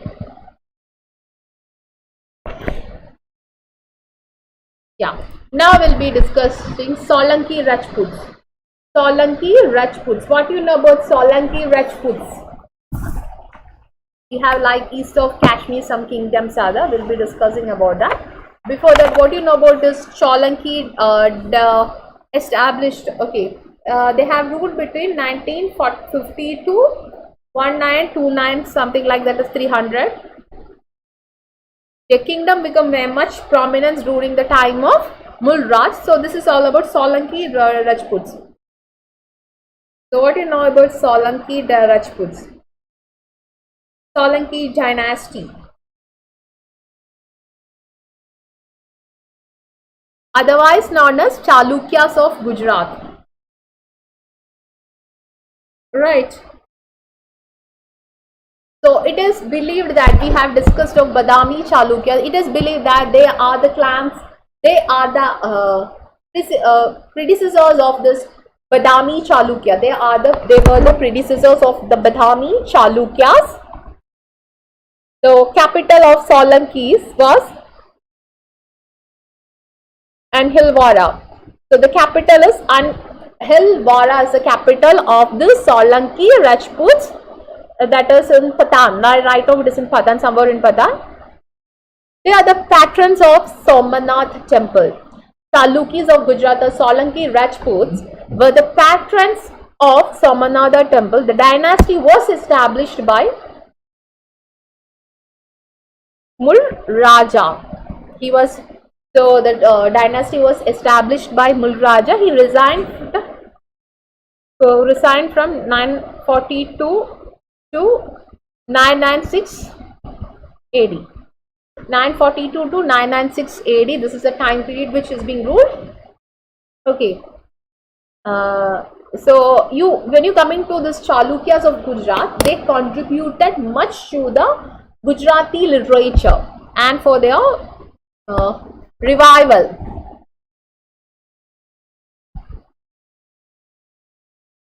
They never used the term like Chalukya to discuss themselves, but they used Chalukya. They had many branches. And so when you coming to the Chalukyas of Gujarat, the Solanki Rajput, no, they had many branches, and most of them ruled from the central India.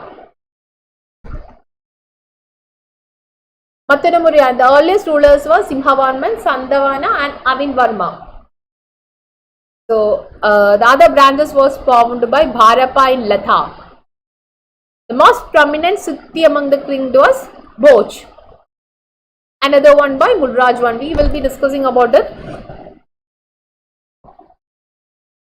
So there are many names to these territories of Cholangis. They were known as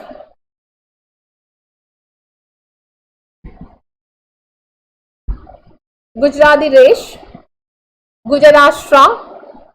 Now everybody is Gujarat. The success of Mulraja were overshadowed by Rajpoja of Dar. They were reduced to vassals of Malwa kingdom. So when you coming to the Chalwas, no, they were ruling Chalukya. They were ruling in a much time, but they were being overthrown by this Rajpola, and later they become vassals to the Malwas of Malwa Rajputs. Bhimdev I is one of the prominent ruler of the dynasty. He ruled from 102 to something like that, and he was also a vassal to them. So what happened? Muhammad Ghazni, they were the patrons of the Somanath temple. The Somanath temple were being attacked by Mahmud Ghazni, and it was Rajput that chased Mahmud, and Mahmud returned the Thar desert. When Raja died, Bhimdev declared himself independent, and later it was being conquered by this Delhi dynasty.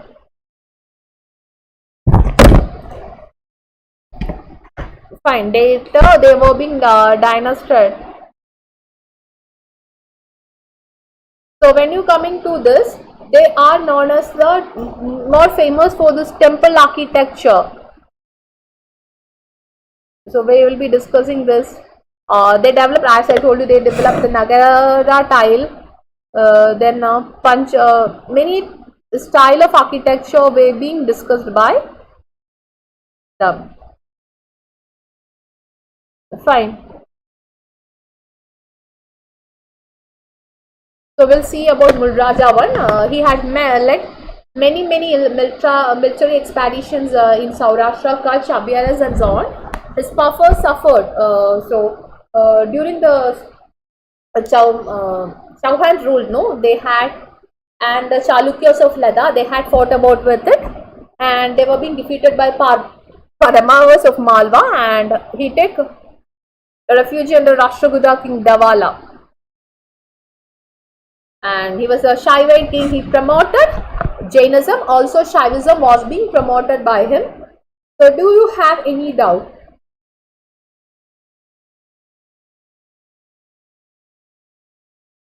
रहने दो. I didn't get you, Pa.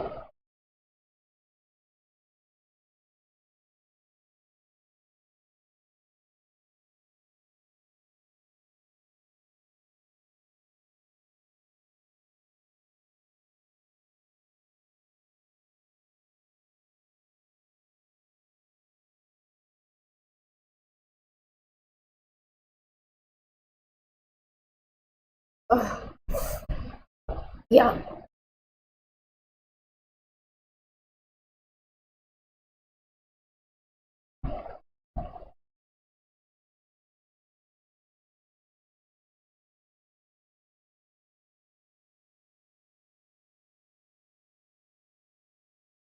And I'll try to cover it. I don't know whether I'll be able to cover it or not, but yeah. Bhima one, he was a grandson of Mulraja and a very important ruler. Then comes Karan. He defeated the Bill Shefton and founded Karnavati. Also, that is, he founded Ahmedabad.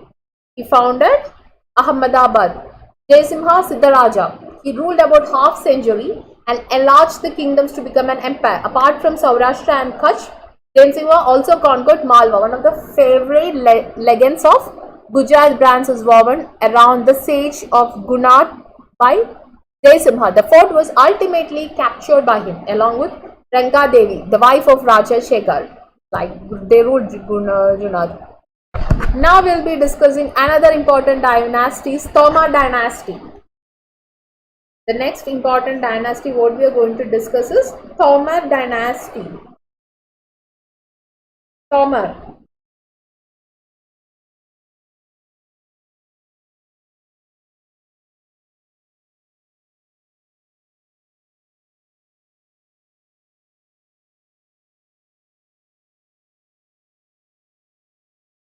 So when you coming to Tomar, you really have to know about the Delhi. This Delhi capital has to do so much with this Tomar dynasty. Okay, that especially with the Tomar king Anangapal, especially with the Tomar king Anangapal. So Dilli Kha comes from the work of Aparam writer Viduk. So have you ever know where is this? You get the name of this Dilli Kha or Delhi? It is being from Vidbut Sridhar. The works of Vidbut Sridhar is mentioning about the city is Dilika. So when you are coming to discuss about Thomas, we are much more knowing that what Tomar belongs to Angpal. Fun.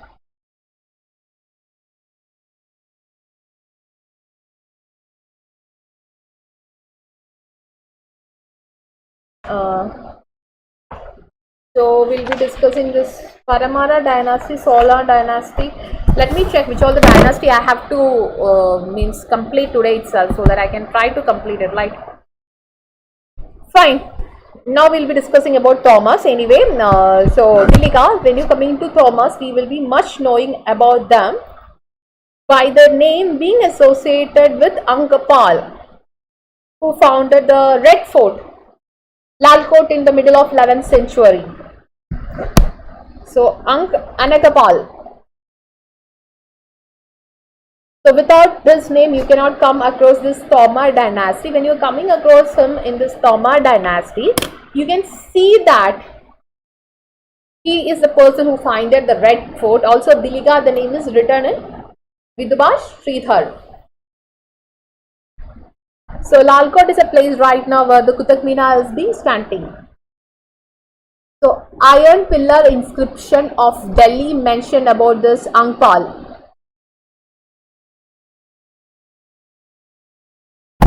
So this is all about this Tomar dynasty.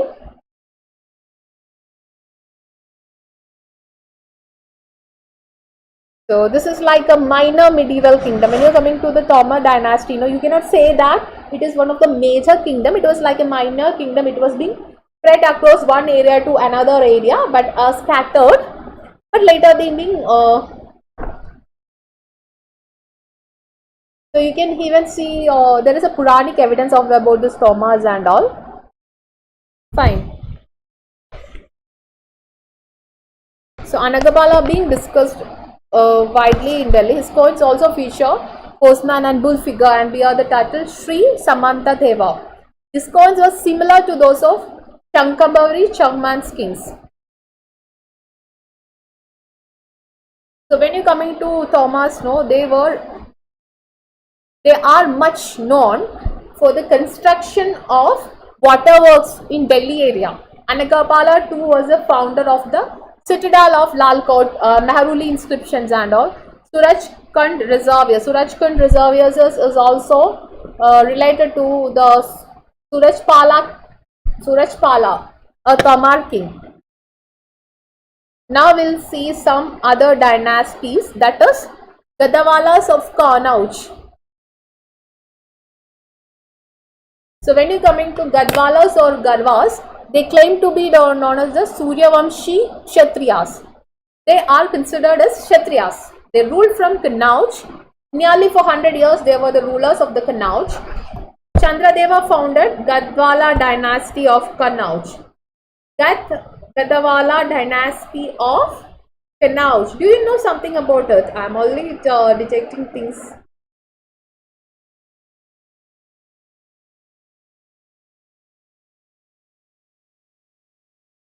So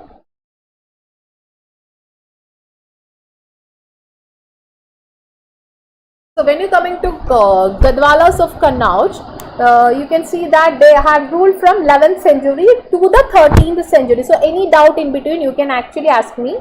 So when you're coming to the family ways, they have originated from Banaras. These people have originated from Banaras, that is Varanasi, and out. And in Uttar Pradesh, later they settled. So when you basics, they started from Varanasi, they later just moved away to this Kannauj and settled there. And it became the political center of India. Still now Uttar Pradesh is political center, right? And this Gandhawalas of Kannauj expanded to the Delhi and moved to eastwards of Patna and Munjal.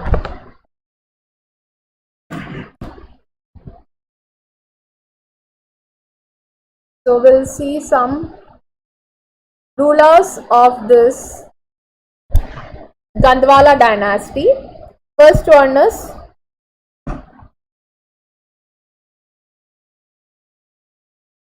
Chandradeva. He is considered as the founder of this Gadwalas. He was successfully defeated both the Pratiharas and Rashtrakutas and annexed his kingdom to Kannauj. Then the next kingdom I have in make a note. Please do write it. Yasho Vigaraha. Yashovigraha. Visharaha. Okay. He was a far-sighted ruler. When you're coming to him, he was a well-planned. Yasho Viragha was a far-sighted. He was a good ruler. Okay. He assumed the title of Mahadi Raja and Parambatakat. Okay. So what was his achievement was, he made alliances with Muslims and paid tributes to them and to secure his kingdoms. Right? Then there is another kingdom that is known as Mahichandra. I haven't written about them. Also, please do write it to additional things. And the rest is here. Mahichandra, he was a son of Yashovihara and he was a very weak ruler. Mahichandra. Yashovihara was a very prominent ruler. He was a strong ruler, whereas Mahichandra was a weak ruler. He had another name that is known as Mahitala. So when you coming to this Mahichandra, he never possessed any quality of a king. Since his father was a king, he became a king. That's it. So when you coming to Chandradeva, please do write it. So this Chandradeva was an independent king and he assumed the title of Parameshwar. So he assumed the title Parameshwar. So when you coming to his period, they have added this Ayodhya, Varanasi and a Kannauj temple. You can say that this Chandradeva has renowned it. Fine. Then Mandapala. Madan Pala. So he ruled the kingdom. Mandapala ruled his kingdom with the help of 5 people, and he was very much unsuccessful to suppress the Muslim invasion. Mandapala was good enough to suppress this people and suppress Muslim invasion, and that has took place during his region. He also won battle against Rampal of Pala dynasty. Then Govinda Chandra comes. He was a grandson of Chandradeva, who not only defeated Gaswadis but released his father Madan Chandra and also Kannauj. His period was fully glory. He has constructed Hindu temple as well as Buddhist monastery. His wife was complete. He is also known as for his policy maker. He is known as policy maker because most of his policies are very good for the welfare and benefit of the people. So he is also known as Hari Bhakt. Excuse me.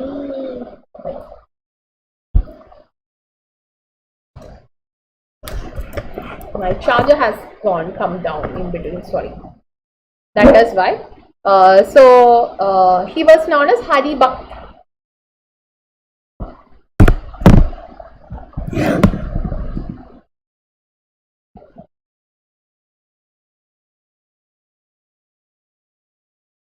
And worship the temples of Varanasi.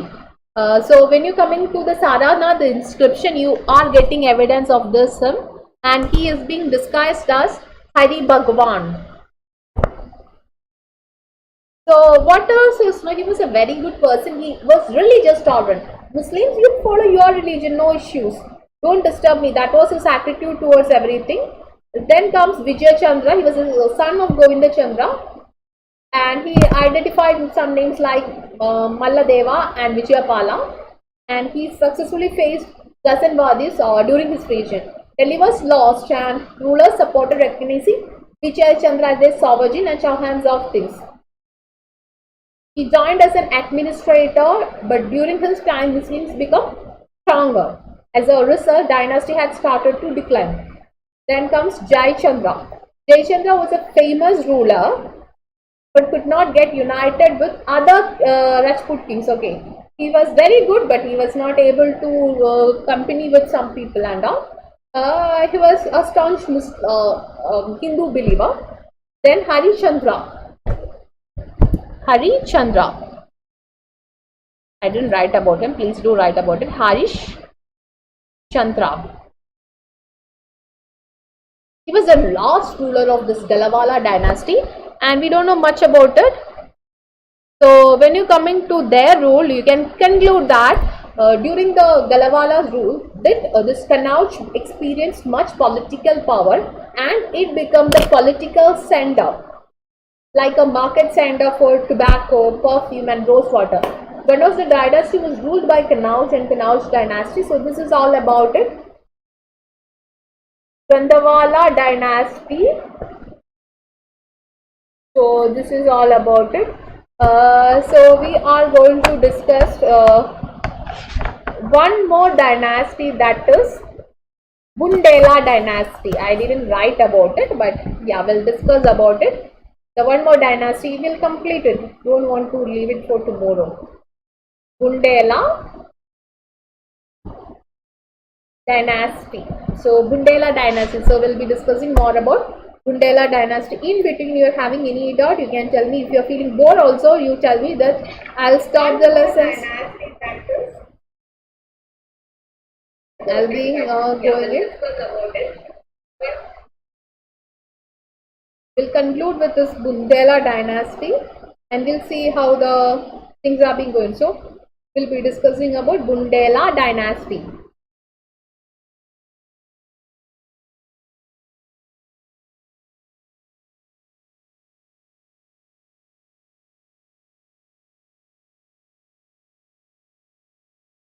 So when you coming to the Bundela dynasty, they are famous for the Orchard town.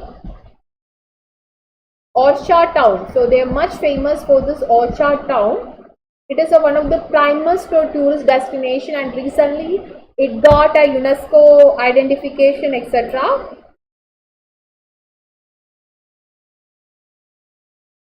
Okay. So when you coming to Bundela, they are the Rajput clans of Central India. When you coming to Bundela dynasty, they are the Rajput clans of Central India and have ruled several small states, Bundelkhand region from 16th century.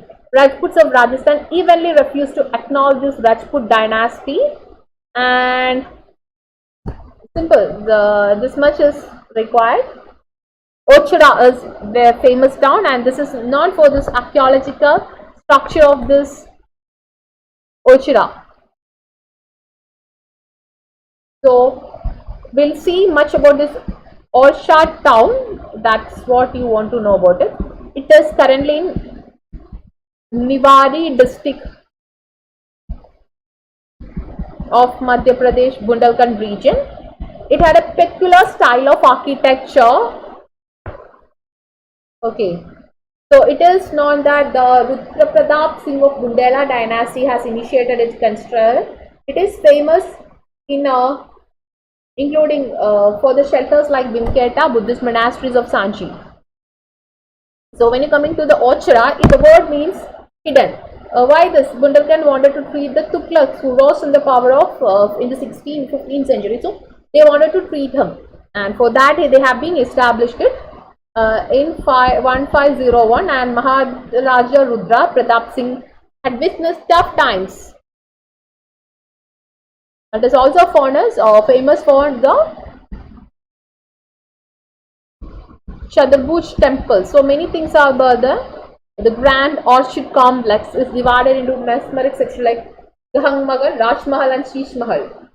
Jahangir Mahal, Raj Mahal and Sheesh Mahal. So these are the things you can see this. It is part of this UNESCO World Heritage Center.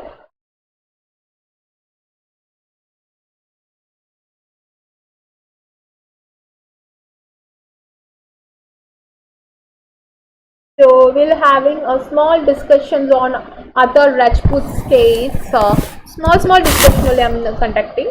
Like sometimes I might be having a bigger explanation on tomorrow, because I also have to cross check it whether I have to go with this. Like we are having Dogra dynasty. Just to note it, some other important Rajputs. Just note it. We'll be having some discussion if it is required. Parihara dynasty of Kannauj. Okay, 1816 AD, Kannauj was being ruled by these people.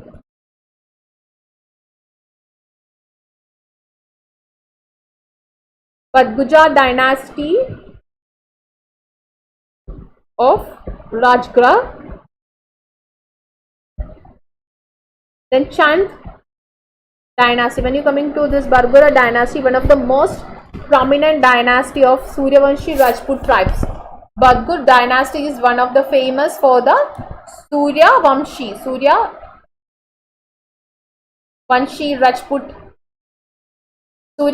Rajput tribes.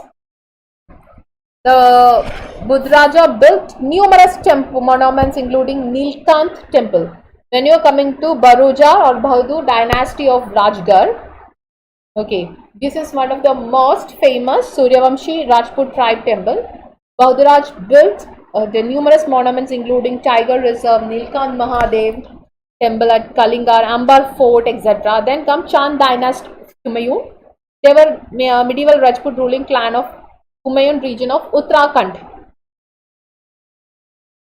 Generals of Kalanur and Jammu Kashmir. Generals of Kalanur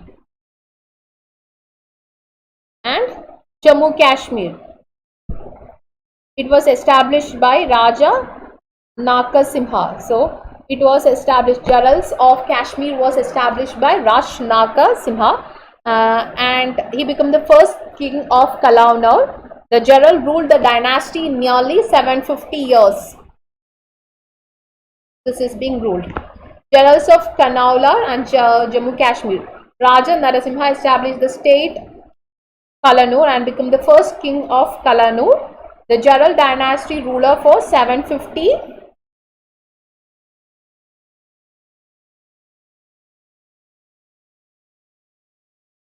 Yeah, 750 years they have been ruled. They belonging to Chandravanshi clan. Then comes Katoch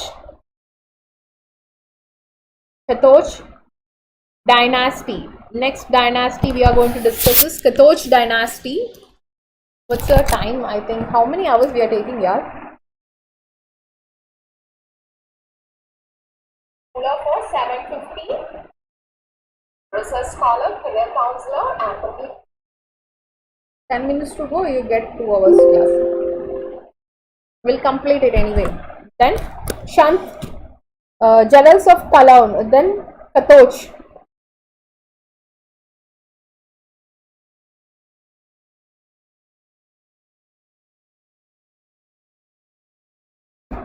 We'll do some MCQs on all this stuff. Say Katoch or Rajput clan of Chandravanshi lineage. Their traditional areas of residence was in Tigrid's kingdom, based in Jalandhar at Kangra fort. They ruled much of Himachal Pradesh and parts of Punjab. Pathanis of Nurpur. Pathanis of Nurpur ruled from 11th century to 1849, parts of northern Punjab and Himachal Pradesh. Sisodias of Merwar. Sisodias of Merwar, that is on Udaipur. This is an Indian Rajput clan from Suryavamshi thing. Then Kachwas.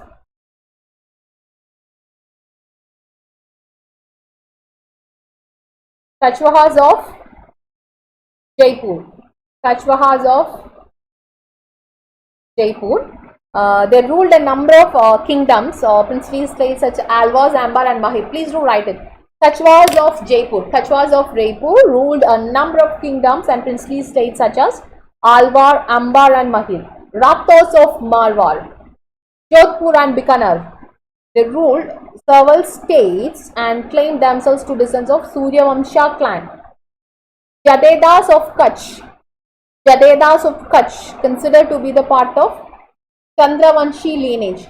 Jadedas of Kutch. Jadejas of Kutch, considered to be the part of Chandravamsha lineage, and Jadedas ruled princely state of Kutch from 1540 to 1948. Bhattis of Jaisalmer, Shegwandas of Shegwanti. Dogra dynasty of Jammu and Kashmir. So when you are concluding it, this is some of the other Rajput clans. If I am feeling that you want to discuss much more about it, like 1000 to 1250 AD, I think I have to discuss some more kingdoms. I'll be discussing it.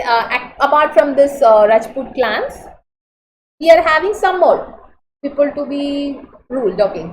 So we have completed the most important Rajput clans. We'll be having a detailed in 1000 to 1250 AD where there are some kingdoms. So we'll be discussing it tomorrow. Fine. Any doubt?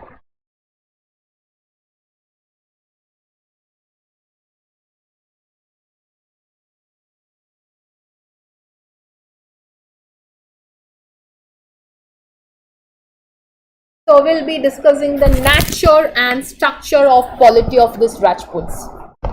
Nature and structure. So we were discussing the Rajput clan's importance in detail. So we'll be discussing the nature of this Rajputs. Fine. So if you're having any doubt in between, you can ask me. So what is it? When you coming to the military strength, they had a mobilized military and had a disciplined heritage lunar. So when you coming to this Vakadaga branch, Vakadaga branch is one of the prominent branch which was being ruling it, and they are like loyal feudatory things. When you are studying the origin of these Rajput clans, we come to know that they were all feudatories in nature, all vassals in nature. Later they become independent kingdoms. Okay. So when you are coming to it, you have to write a general essay or general note on it. You have to write it. Okay. So that is when you're coming to it, they had a much political instability. When you're coming to this Rajput clients, you can see that they are having political instability.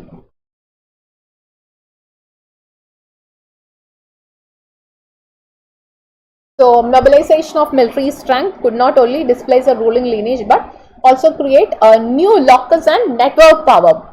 Please do write it. Mobilization of military strength could not only displace a ruling lineage but also create a new locus and network power. So when you're coming to this, Vakadaga branch is considered to be the primer of it. This Vakadaga branch continued to be loyal feudatory line of centuries till Chamundaraja, one of the rulers, defiled Paramaras of Malwas and become independent in second half of the 11th century. So Vakadaga was lost to the kingdom of Malwa in the beginning of the 12th century. So this is like when you're telling that they are having a frequent clashes.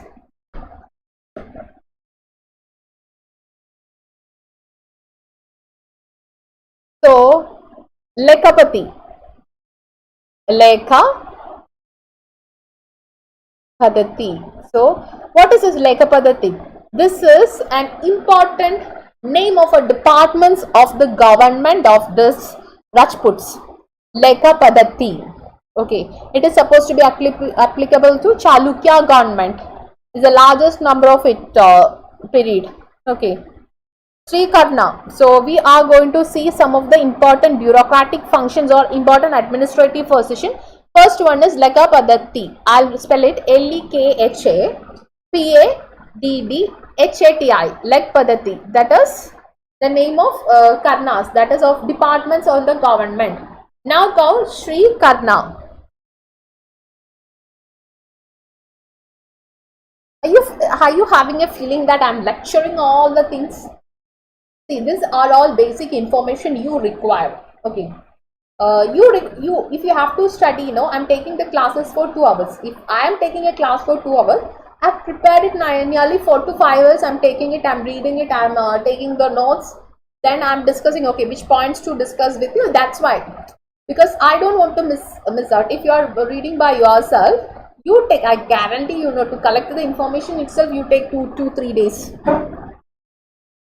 So please do make a note on it. This 2 hours section will be very useful. Now, Sri Karna. This is for instance, familiar term in inscriptions. So, Vaya Karna. Account department. Vyaya Karna. Karana.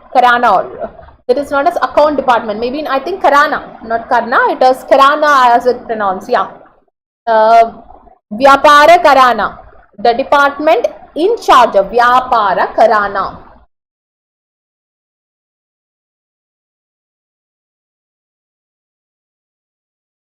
Fine. Department in charge of general supervision on trade.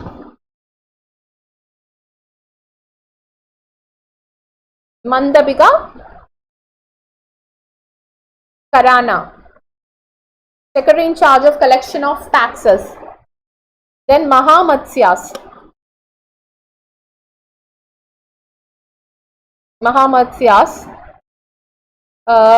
Ministers. Mahamatsyas is known as ministers. MHA, Mahamatsyas is known as the ministers. Mahamantris are the, okay. So there is a Minister of Peace and who is being discussed much more times. Please do write it. Mahazan Vigrahika. Mahazandi Vigrahika is a minister in peace, minister of peace. MHASANDHIVIGRAHIKA. See, let me tell you, this medieval Indian portion you had to have studied a lot of names. Fine. So we have discussed it. Another officer mentioned was Mahapakshatilika or the head of accounts. Mahapakshatilika. I can't help you out, guys.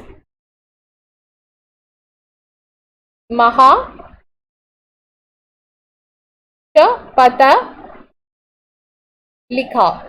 I'm trying to give you everything, whatever I am possible, and you get everything here. Okay, Likha. Head of accounts or head of office. Then Mahapradana. Mahapradana means literally means a chief minister. Mahapradana. Dandanayaga or Senapati, important official, military officer. Then comes Balatipas. So they are in charge of the military stationed outputs or towns. The whole administration was controlled by Department of Baladikarna, stationed at capital. So they had a lineage state and a feudal policy. Fine. So this is all about the bureaucrats. This is what you required. Okay, there may be so when you are, this much is being required. Some other means information I am not getting what is required. No, I might be sending at notes, but so this is important departments, right? We have discussed enough and more about this people. You don't want to require more about it. More you study, you get confused. This much is enough. I think I have given in this 2 hours. No, maybe I can tell you a story. I'm telling you a story. I can make you more. Means I can take hours, but I think this section you need lectures. Not lectures. I have explained the things. Okay, Rajas and all. How can I explain more than this? I also don't know. We'll be seeing it, but every points whatever I've mentioned here is important for it. Limitation of Rajputs. If you're having a feeling that I'm going much faster, you can inform me. Okay, definitely I'll slow down. So limitation of Rajputs. When you're coming to this Rajput society or limitation, it was a feudal society in its organization, and it was hereditary. There were, when you have seen many rulers, Thomas and all, you have seen there were weak rulers.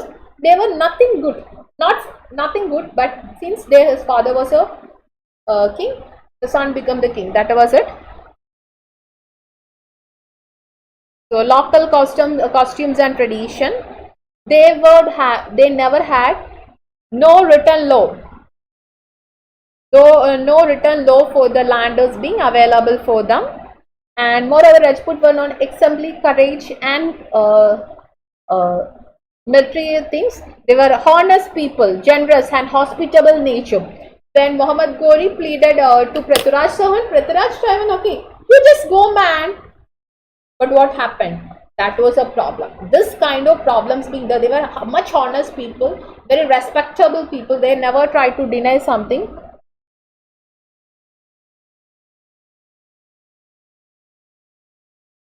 So one of the most problem which you can see, the rigidity of caste system being prevailed over this. And all about this, one of the limitation was Muslims started to invade, and you can see the influence of Delhi Sultanate. Hi Rahul.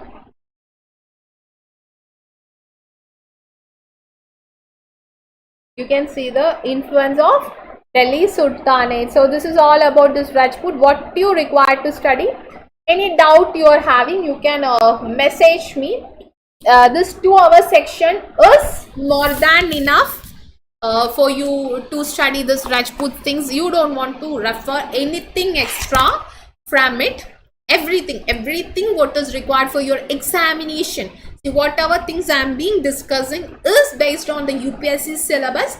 By referring the previous year question papers, like 10-20 years question papers, I'll go through before taking them, then I'll analyze it. Okay, for every year you get more different type of questions, right?